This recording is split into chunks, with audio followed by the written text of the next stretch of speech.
অবশেষে অনেক জল্পনা কল্পনার পরে বাংলাদেশে আসতে যাচ্ছে নতুন টাকা।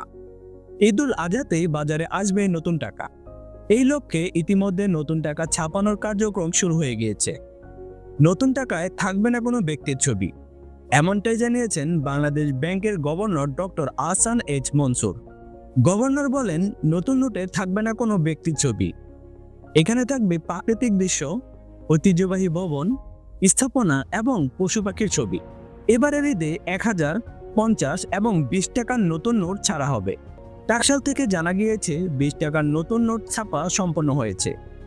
কয়েকদিনের মধ্যেই বাংলাদেশ ব্যাংকের কাছে এটি হস্তান্তর করা হবে এবং বাজারে তা কয়েকদিনের মধ্যে আমরা পেয়ে যাব, বিশেষ করে ঈদুল আজহার আগেই। এরপরে 50 এবং 1000 টাকার নোট কমপ্লিট হওয়ার পর বাংলাদেশ ব্যাংকে বুঝিয়ে দেওয়া হবে, এমনটাই বলেছেন টাকশাল। এর পরবর্তীতে কেন্দ্রীয় ব্যাংক সিদ্ধান্ত নেবে এই টাকা কবে বাজারে ছাড়া হবে।